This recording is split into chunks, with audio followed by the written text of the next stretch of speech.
público, de hacer visible este tema de trata de manera general, y desde luego pues la conocemos, la relacionamos inmediatamente con la defensa, sobre todo de las víctimas. Muchísimas gracias a Rocío Orozco por estar aquí. Muchas gracias a ti, Margarita, porque siempre apoyaste esto y hoy sigues apoyando a niños y a niñas. Gracias a Telefónica.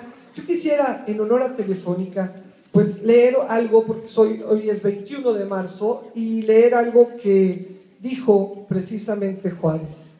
Dijo: libre y para mí sagrado es el derecho de pensar. La educación es fundamental para la felicidad social. Es el principio en el que descansan la libertad y el engrandecimiento de los pueblos.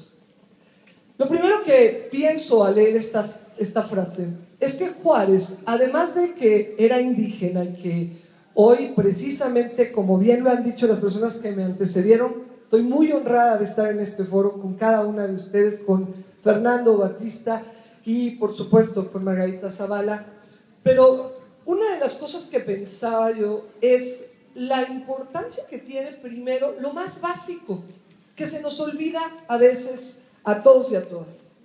El que salva una vida, dice un judío, salva al mundo.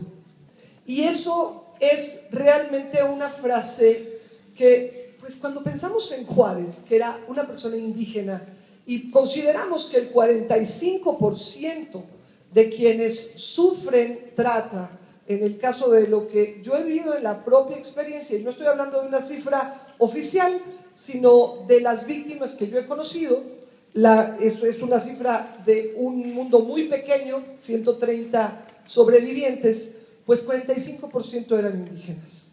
Entonces pienso lo importante que es que hoy tenemos 3.6 millones de menores en México que, como bien decían anteriormente, pues no deberían ni decirle trabajo infantil, sino esclavitud. Niños y niñas que deberían de estar educándose, como decía Juárez, el principio en el que descansa, decía la educación es fundamental para la felicidad social. Un niño y una niña que le es contado su proyecto de vida, que no está estudiando, que no está conviviendo con niños de su edad y que además de todo tiene una responsabilidad que no es propia de su edad, desde ese momento estamos lastimando el proyecto de vida en total y por supuesto el desarrollo de su personalidad. Estamos hablando, como bien decían en una gráfica, que la mayoría pues están en edades muy chicas, la mayoría de las víctimas de trata, como bien lo decían, de 11 a 17 años. Y bueno, podemos hoy decir que 1 de cada 8 niños y niñas se encuentran en una situación de explotación infantil. 1 de cada 8. Es gravísimo. Aquí estoy tratando, no sé si se le acabó la pila, pero ok. Son la mayoría. Yo lo que estudiaba, porque además tenemos diagnósticos en muchas organizaciones muy valiosas, un diagnóstico que está por entregarse de parte de Secretaría de Gobernación y la ONU, que va a ser valiosísimo para las políticas públicas, pero la mayoría en campos agrícolas. Yo quisiera hacer un primer llamado a la sociedad, que es denunciar aquellas empresas, fincas, pseudoempresarios, vamos a decirles, que utilizan la mano laboral de niños. Porque podríamos iniciar como sociedad civil a decir: no comas este chocolate, como lo hacen en otros países, porque explotan a niños y a niñas. Porque en lugar de ayudar esta marca tan importante a que los niños y las niñas estudien, como lo hace Telefónica, esos niños y niñas de esos pseudoempresarios son explotados laboralmente para un provecho económico. Yo sí quisiera, y sí es importante, hubo mucha discusión en la Cámara de Diputados cuando se logró la ley, que es perfectible, estoy de acuerdo contigo que es muy perfectible, yo espero mucho de los diputados de la 62 legislatura, podríamos inventar muchos tipos de trata, porque igualmente alguien que es scout realiza trabajos y tiene responsabilidades y pues está en una comunidad. Y también habría entonces trata artística, porque hay niños que trabajan artísticamente y ni todo mundo mundo es Sergio Andrade, ni todo mundo es Maciel Maciel. Hay sacerdotes extraordinarios, hay productores de televisión extraordinarios, y también por ahí querían ya inventar la trata política, porque muchos políticos utilizan a mucha gente para llegar a la posición que están buscando, y ponen a trabajar a la gente desde las 6 de la mañana hasta las 12 de la noche sin descanso, les prometen cosas que luego no les cumplen, y entonces pues podríamos inventar la trata política. Y bueno, pues así podríamos inventar muchas tratas. Y fue una discusión que se llevó a cabo, que llegamos a la conclusión pues de que no podíamos inventar tantas tratas, ¿no? Y yo creo que si vamos primero a rescatar a los niños y niñas, todos estamos de acuerdo. Ahí es donde nos pusimos de acuerdo 500 diputados y salió una ley que la votaron por unanimidad, algo muy difícil de verse. En 2012, el trabajo infantil creció un 12%. Eso es preocupante. Esta es una cifra de la ONU, de la UNAM. Y esto es preocupante. Algo está pasando donde estamos viendo normal que un niño o una niña esté sin estudiar, esté en una situación de explotación, y nos hemos deshumanizado. Yo creo que la sociedad hoy, gracias a estos llamados, gracias a todos mis compañeros que están aquí, que hacen un trabajo tan extraordinario, pues hoy hay más conciencia de lo que es la trata de personas y de que a todos nos afecta. Realmente quienes sufren explotación infantil, esto es lo que me preocupaba respecto al estudio, 42% trabajan y no estudian, 38% están en una situación inestable en la escuela y 20% están en una situación irregular en la escuela. Entonces, es muy grave que un niño o una niña no tenga lo que deben de tener todos los niños y las niñas, el acceso total a una educación para tener un mejor país.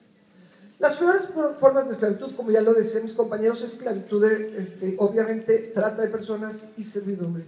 Muchísimas niñas que son traídas a las ciudades, y conocí el caso de una de ellas que la trajeron de Oaxaca. Es un caso que está en impunidad. La señora de Huixquilucan la estuvo explotando 4 años, la tuvo encerrada, la golpeaba, el hijo mayor la violaba, y pues ya denunció, todavía no tenemos justicia.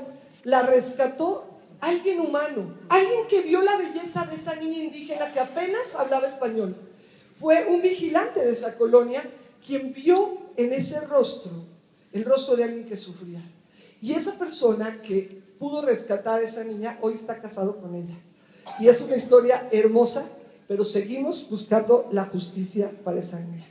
Hay muchísimos niños y niñas que están además intoxicándose con los pesticidas y los fertilizantes. Por eso repito, denunciemos y digamos con nombre y apellido los pseudoempresarios, y digamos también las marcas de quienes utilizan la mano infantil, para que todos y todas nos comprometamos con no comprar esos productos. Eso sería el primer paso, y apoyar a organizaciones que les dan estudios como lo que está haciendo en Colombia. Estuve leyendo todo lo que está haciendo Fundación Telefónica en Colombia y me pareció maravilloso. También, pues, todos los niños y niñas, por ejemplo, Tenancingo Tlaxcala, es justamente niños y niñas los que avisan cuando tratamos de ir a conocer el fenómeno en Tenancingo, donde niños de 5 años dicen: yo de grande quiero ser padrón. Y los niños y las niñas, y me ha tocado oírlo, a mí me tocó oír a un niño decirlo, no me lo platicaron, no es teoría. Otra de las cosas más graves es la pornografía infantil. Hoy somos el segundo productor de pornografía infantil. Y quiero decirles, y valdría la pena que nos ayuden, este es el segundo llamado que hago. La ley que logramos los 500 diputados de la 61 legislatura logró que se castigue al consumidor. Y entonces quien baja pornografía infantil y tiene almacenada en su computadora, hoy va a la cárcel. Y hoy ya FEBINTRA está detrás de 80 casos, averiguaciones previas de gente que estuvo participando en lo que es el caso Girasol y que bajaron a sus computadoras.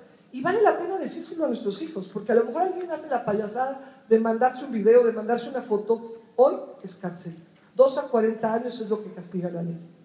Los pequeños, pues son enganchados, por ejemplo, para ser halcones, son enganchados para ser también pornografía infantil o trabajo en la calle como mendicidad. Son pues realmente los más desprotegidos, los que viajan solos, los que viajan con sus hermanos o también con su madre, también sufren mucho. Yo quisiera decirles por último que quien realmente esté aquí con el corazón, como de veras hay personas aquí que lo han demostrado por toda la vida, ¿no? Por los niños y las niñas, debemos de estar atentos de veras a lo que está sufriendo el ser humano. Considerar que el ser humano es lo más importante que tiene nuestra nación y los niños y las niñas más que nadie. Y pensar en esta historia es muy importante. El granjero Fleming en Inglaterra es una historia real. Un día escuchó precisamente a un niño que se estaba ahogando en un pantano. Corrió a rescatarlo y cuando ya logró contactar a su familia, resultó que era el ministro de Hacienda de allá de Gran Bretaña quien salvaba. O sea, él había salvado al hijo del ministro de Hacienda, le trató de pagar por ello y él dijo no, la vida de un ser humano no se puede pagar con dinero. Y entonces el ministro conmovido le ofreció que por favor le permitiera pagarle la educación a ese niño en el mismo nivel de vida que su hijo iba a tener.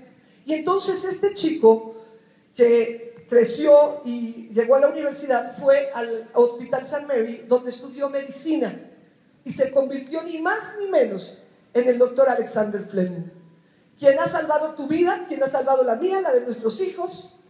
¿Y qué creen? Todavía el chico que se estaba ahogando en el pantano volvió a enfermar de pulmonía.